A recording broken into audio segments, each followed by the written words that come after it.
Brother and sister, let me tell you something that might surprise you. Witchcraft doesn't always show up with a broomstick and a black hat. It doesn't always look like potions and pentagrams. Sometimes it sounds like love. Sometimes it looks like family. Sometimes it feels like friendship. And if you're not spiritually alert, you'll miss it. Because witchcraft can come witchcraft is not always dark and obvious. It often hides behind love, concern, and familiarity. That's what makes it so dangerous. Most people are on the lookout for evil in its obvious forms: darkness, rebellion, hatred, open sin. But the enemy is subtle. The Bible says Satan masquerades as an angel of light. That means he knows how to disguise his tactics in ways that seem good, helpful, even holy. And one of the most effective disguises he uses is the face of someone you love, someone you trust, someone whose voice you've listened to for years. When a person is close to your heart, their influence becomes powerful. Their words carry weight. Their approval becomes meaningful. And their opinions can shape your decisions. That's where the danger lies. Because if the enemy can't reach you through open rebellion, he'll try to reach you through emotional influence. Sometimes the most dangerous manipulation comes not from a stranger, but from someone sitting at your dinner table. It comes from the mother who says, "You're spending too much time at that church." From the spouse who jokes about your giving. From the friend who says, "You've changed," when you start obeying God more seriously. These comments don't sound demonic. They don't sound evil. In fact, they sound like love. But wrapped within that concern is an agenda, an unspoken desire to pull you back, to keep you comfortable, to mold you into their version of safe. That's where the enemy slips in. He knows you wouldn't listen to a blatant lie, so he coats it in affection. He hides it in loyalty. He buries it in the hearts of people who genuinely care for you. But their care doesn't mean their counsel is from God. Even Peter, the disciple who loved Jesus, became a tool of interference. When Jesus said he was going to the cross, Peter rebuked him. He wasn't trying to hurt Jesus. He was trying to protect him. But his protective words were in direct conflict with the will of God. That's why Jesus didn't hesitate. He said, "Get behind me, Satan." He wasn't calling Peter Satan. He was addressing the Spirit working through Peter's well-meaning love. He recognized that love can be used to manipulate, even unintentionally. He discerned that Peter's care was not in alignment with divine purpose. And he refused to allow that influence, no matter how close, to steer him away from obedience. This is a reality many believers overlook. We tend to assume that because someone loves us, their input is automatically safe. We drop our guard around familiar voices. We give access to people based on their relation to us, not their relationship to God. But witchcraft thrives in unguarded spaces. It doesn't need to come with candles and curses. Sometimes it comes with hugs and heartfelt advice. Sometimes it comes with tears and emotional appeals. The enemy knows that love has power, so he weaponizes it. He turns it into a tool of delay, of detour, of disobedience.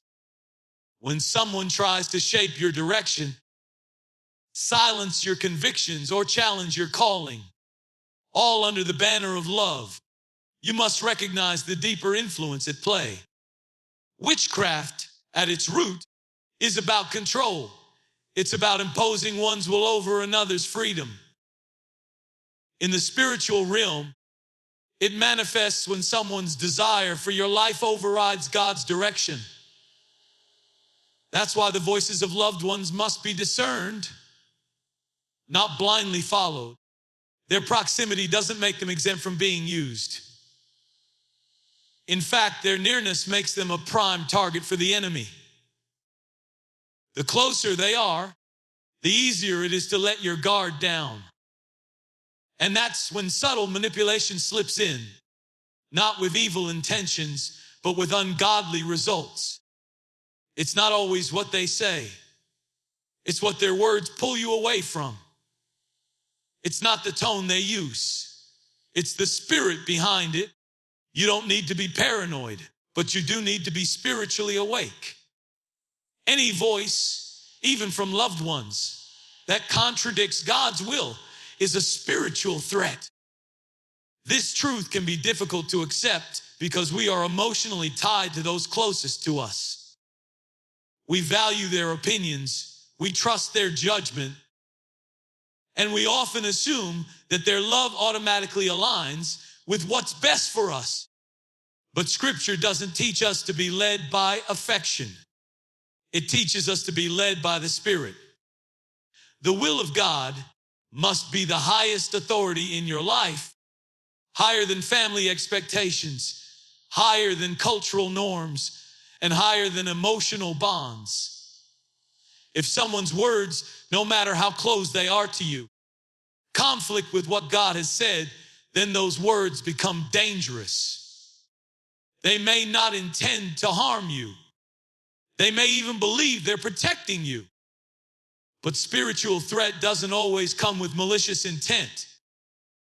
It often comes through misplaced love that places comfort over calling. When God gives direction, it's not up for debate. His voice is final. His instruction is sovereign. But the moment you allow another voice to dilute what God has spoken to you, you begin walking in confusion. That's the birthplace of compromise. The serpent didn't force Eve to eat the fruit. He just raised a question. Did God really say? That's all it took to fracture certainty and plant doubt. Likewise, when a loved one challenges what God told you, they're often not trying to rebel. They're just speaking from their own fears, their own assumptions, their own understanding. But if their words make you question what God already made clear, that voice is no longer safe. It becomes a spiritual interference, a distraction from divine instruction. This is why Jesus was so direct with Peter. When Peter tried to talk Jesus out of the cross, he wasn't being evil. He was being emotional. He didn't want to see Jesus suffer. He didn't want to lose him. But even though Peter's concern came from a place of love, it directly contradicted God's will. And Jesus didn't hesitate to address it for what it was. He said, "Get behind me, Satan." That wasn't an insult. It was a spiritual recognition. Jesus knew that any voice leading him away from his assignment, no matter how familiar, had to be rebuked immediately. If Jesus hadn't shut that down, that influence could have altered everything. Many believers are struggling today because they're listening to voices that sound right, but aren't aligned with God. They're stuck between obedience and approval. They're caught between honoring God's voice and keeping peace with people they care about. But the truth is, you cannot serve two masters. You cannot walk in full obedience while constantly adjusting to the expectations of those around you. There will be moments when God's will offends those who love you. There will be seasons when your obedience makes others uncomfortable, and that discomfort will tempt them to speak against what you're doing. Not out of hatred, but out of emotional reaction. They may say things like, "That doesn't make sense." Or, "Are you sure God told you that?" But just because their voice is loud doesn't mean it's accurate. Just because their heart is for you doesn't mean their words are from God.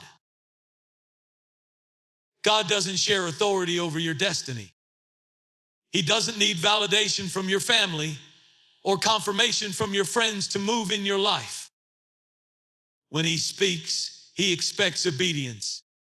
And if someone, regardless of how long you've known them or how deeply you love them, begins to speak in contradiction to that word, you must recognize that voice as a threat. It's not about disrespect. It's about discernment. It's about understanding that the enemy doesn't always come in opposition. Sometimes he comes through influence. Sometimes he uses affection to apply pressure. And that pressure, if not resisted, can pull you out of purpose. You have to know the difference between emotional counsel and spiritual counsel, between good intentions and God intentions, between what they want and what he wills. Control, manipulation, and emotional leverage are modern forms of witchcraft.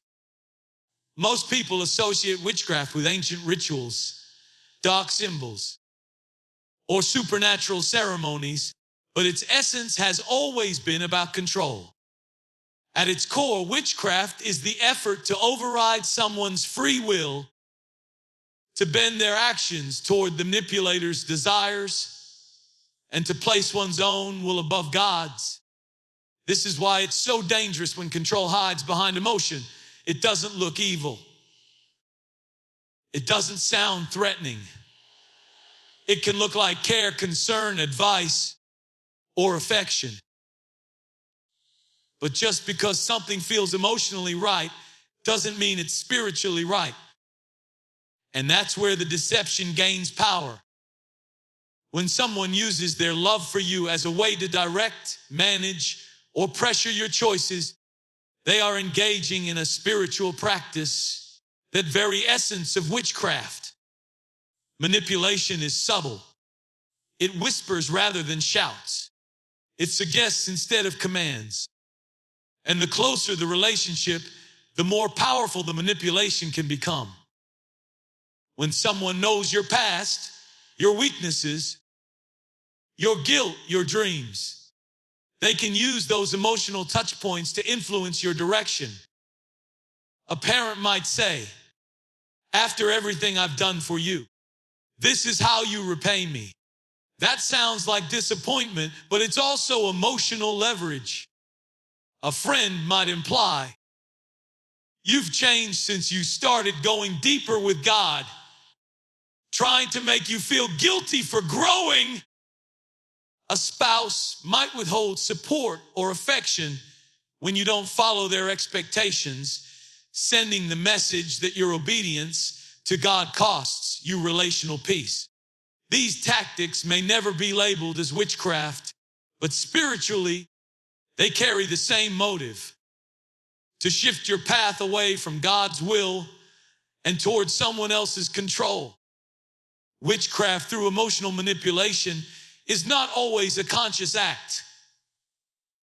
Many people don't even realize they're being used in this way. They think they're helping. They think they're protecting you from bad decisions, loneliness, or hardship. But when someone inserts themselves into the space that belongs to God, when they try to become your guide, your gatekeeper, your final say, they're stepping into dangerous territory. God doesn't allow shared control of your obedience. He calls for surrender, not negotiation. And when another person tries to negotiate your direction by playing on your feelings, that becomes a spiritual issue, not just a relational one. This is why discernment is so crucial. Not every emotional plea is pure. Not every tear is innocent. Sometimes emotions are a cover for control. Sometimes kindness is a mask for manipulation. You have to look beyond the surface and ask, is this voice leading me closer to obedience or closer to compromise? The enemy loves to twist good things into bondage. He'll take loyalty and turn it into control. He'll take empathy and turn it into emotional debt. He'll take honor and turn it into silence. And slowly, without realizing it, you begin making choices based on how others will feel instead of what God already said. One of the most common signs of this type of witchcraft is when you start to feel pressure where there should be peace. You feel trapped between obeying God and keeping someone else happy.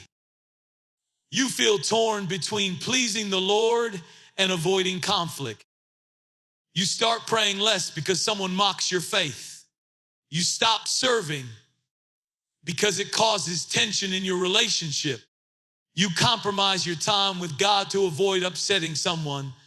And slowly, your spiritual life starts to revolve around emotional management instead of divine assignment. Control doesn't always come through force. Sometimes it comes through guilt, through fear, through implied consequences. And the goal is always the same: to divert you from the will of God and place you under the influence of another person's desires. That is the heart of witchcraft, even when it wears the face of someone you love. Disobedience to God, when influenced by others, is still disobedience. It doesn't become excusable because the pressure came from someone you love. It doesn't become justified because the motive was concern or love. God doesn't measure obedience by how much opposition you had to face. He measures it by whether or not you followed his voice.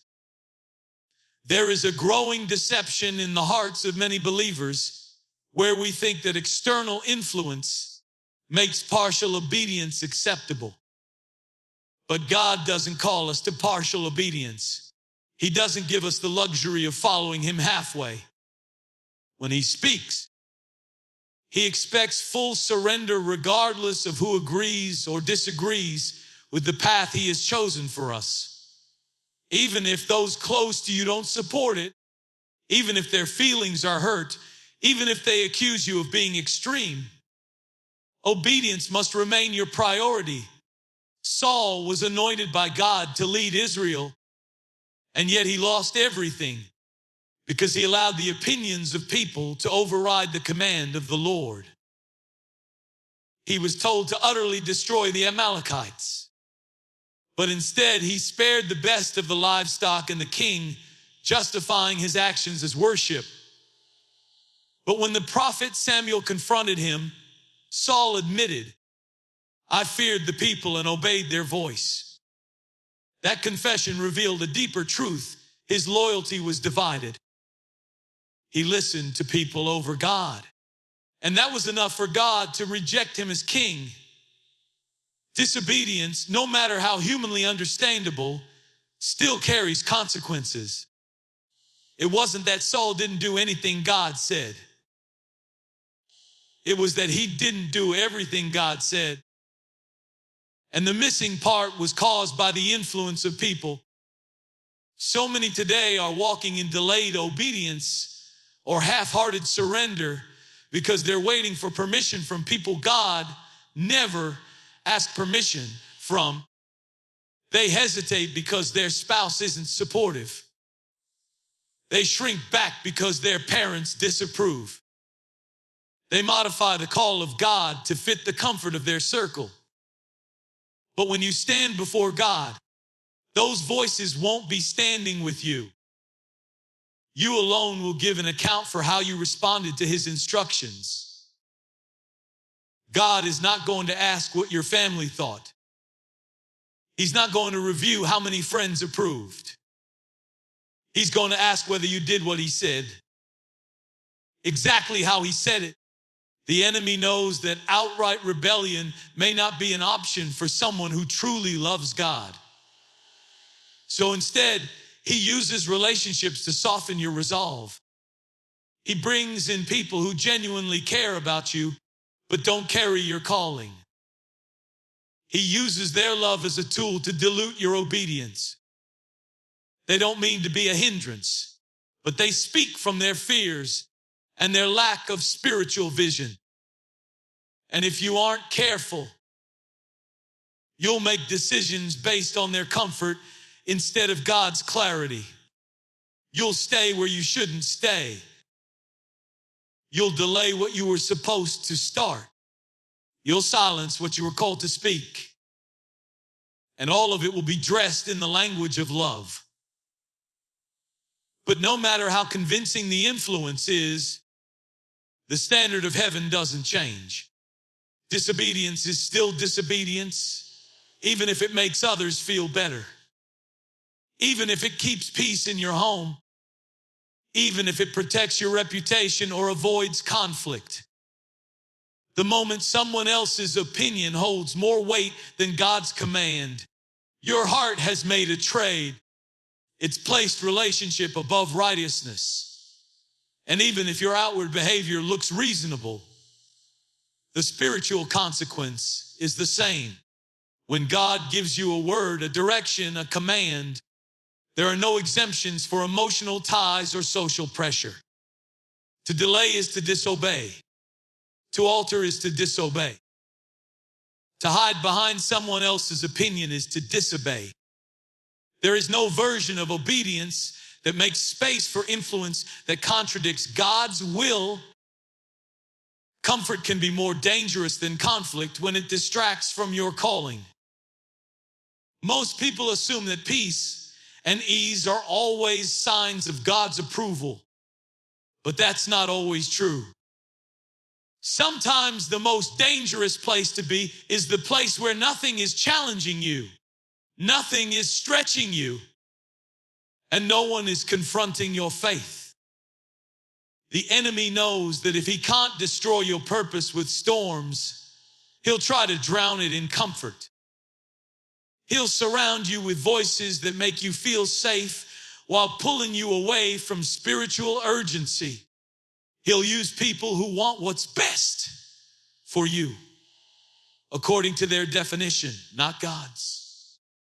And the trap is that their words sound loving. Their intentions seem pure, but their counsel leads you into a version of life that is easier, more convenient, more accepted, but far from the fire of your calling. God never promised that your calling would feel good. He promised it would be worth it, but he never said it would be easy. In fact, Scripture often reveals that the path of obedience is narrow, uncomfortable, and resisted. Jesus himself said that he didn't come to bring peace, but a sword.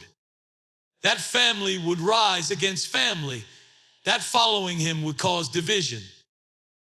Why? Because true obedience often disrupts comfort zones. It shakes up familiar patterns. It challenges people's expectations. It threatens the status quo. And when you start walking in the fullness of what God called you to do, don't be surprised if those closest to you suddenly become uncomfortable. It's not that they hate you. It's that your growth exposes their complacency. Your fire shines a light on their lukewarmness. And instead of adjusting to your conviction, they'll pressure you to adjust to their comfort. The devil is a strategist. If he sees that hardship doesn't stop you, he'll send comfort as a distraction. He'll send voices that say, "You've done enough," when God is still calling you deeper. He'll use family to say, "You don't have to go that far with this faith thing," when God is asking for complete surrender. He'll use friends to say, "Why do you take this so seriously? Just relax," when your spirit is burning for more. These voices aren't yelling. They're gently persuading. And that's the danger.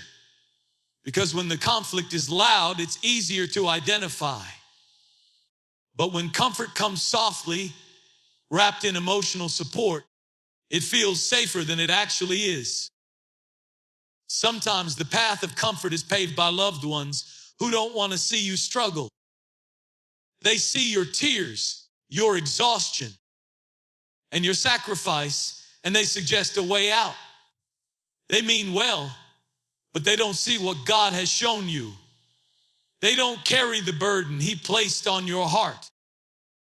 And without meaning to, they start offering solutions that move you away from obedience. Take a break. You've already done more than enough. You don't have to put yourself through this. And if you aren't spiritually alert, you'll take their advice as divine direction. You'll start measuring God's will by the absence of conflict instead of the presence of conviction. Not all resistance is from the devil, and not all comfort is from God. You must be able to discern when ease is an enemy, when the comfort being offered is actually costing you your assignment. The most dangerous deception is the one that doesn't feel dangerous. It's the slow fade from passion to passivity, from fire to familiarity, from vision to routine.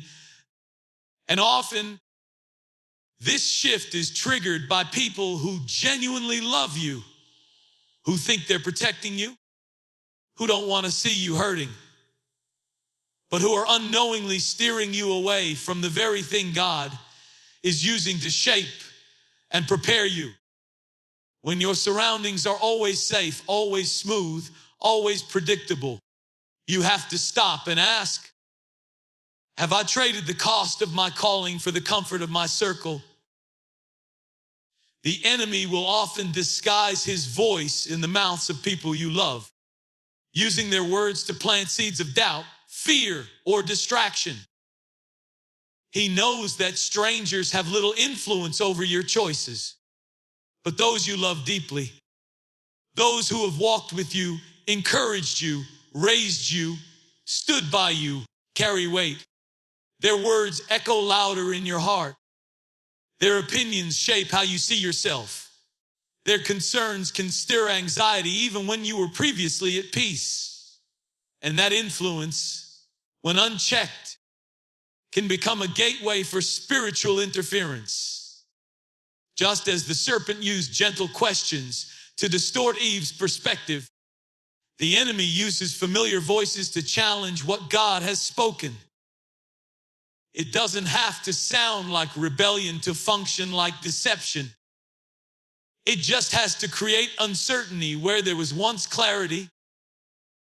One of the greatest tests of spiritual maturity is being able to discern the difference between love and truth. Love can be sincere but misdirected. Someone can care about you deeply and still say things that lead you away from your calling. Just because a person is close doesn't mean they are spiritually aligned.